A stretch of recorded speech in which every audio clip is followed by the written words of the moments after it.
문재인 정부는 드루킹이 여당 핵심 김경수 경남지사와 공모해서 8,800만 건의 불법 인터넷 댓글을 달면서 국민 여론 조작으로 집권에 성공합니다. 곧이어서 백원우 전 정무비서관 정결 공문으로 각 부처에 적폐청산위를 설치하고 결과를 보고하도록 명령을 내립니다. 이 적폐청산의 미명 아래 이 땅을 온통 수사판으로 뒤덮은 끝에 유명을 달리하신 분이 한두 분이 아닙니다. 2017년 9월 한국항공우주산업의 임원 김모 씨, 이어서 국가정보원 소속 정치호 변호사, 변창훈 전 서울고검 검사, 이재수 전 기무사령관, 조실래 전 의원, 상상인저축은행 직원, 청와대 특감반원 검찰 수사관, 앞으로 어떤 분들이 또 유명을 달리하실지 강요받을지 걱정이 됩니다. 이 정부가 권력 유지와 반대파 숙청에만 집착하고 경제는 내다버린 자식 취급하는 동안에 한국 경제는 중병에 걸렸습니다. 정치는 끼리끼리 할 수 있습니다. 경제는 끼리끼리 할 수 없습니다. 함께 해야 합니다. 경제 성장에 직접 영향을 미치는 생산, 소비, 투자가 지난 10월 트리플 마이너스를 기록했습니다. 수출도 12개월 연속 1년 내내 마이너스였습니다. 세금 쏟아부어 어르신 소일거리 만들어 놓고선 일자리 사정이 나아지고 있다는 가짜 뉴스 생산했습니다. 대학생들의 일자리가 없으니 학자금 상환 대출 연체율이 지난 2014년 7%던 것이 올해 14%로 5년 사이 연체율이 2배로 늘어났습니다. 사회생활을 시작하기도 전에 신용불량자가 된 청년이 이 정부 들어 1만 명을 넘어섰습니다. 식당, 숙박업에서 일하시는 분들의 반 정도가 최저임금을 못 받는다고 합니다.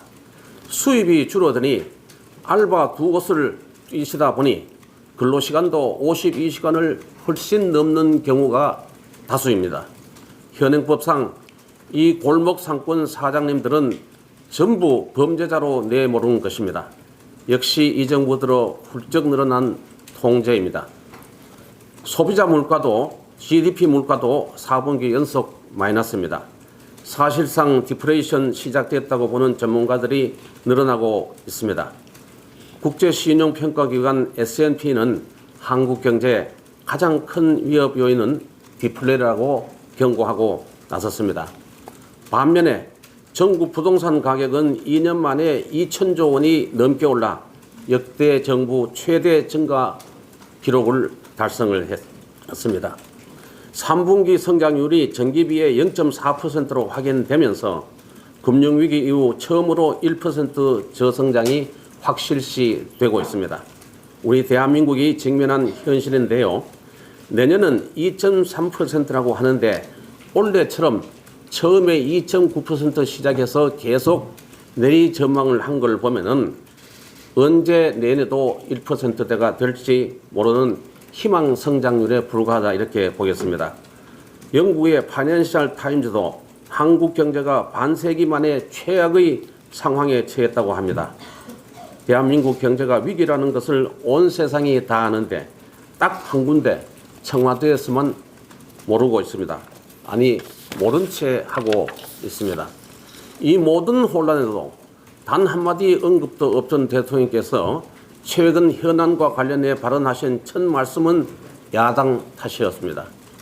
국회 파행의 본질에 대한 제대로 된 보고도 받지 못하신 채 민생법안 처리 전이 야당 때문이라는 억지를 말씀하셨습니다.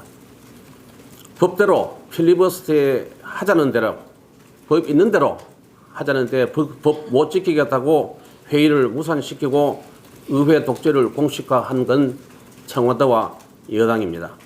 경제법, 민생법, 안전법이 통과되지 못하고 11월 29일 본회의 무산된 책임은 전적으로 청와대와 여당 민주당에 있음을 분명히 합니다. 대통령은 이 시점에 청와대 앞으로 나오셔서 야당 대표와 대화를 재개해야 합니다. 목숨을 건 단식 벌이신 우리 야당 대표님, 정미경 우리 신보라 최고위원님, 이제 막 국회로 복귀했습니다.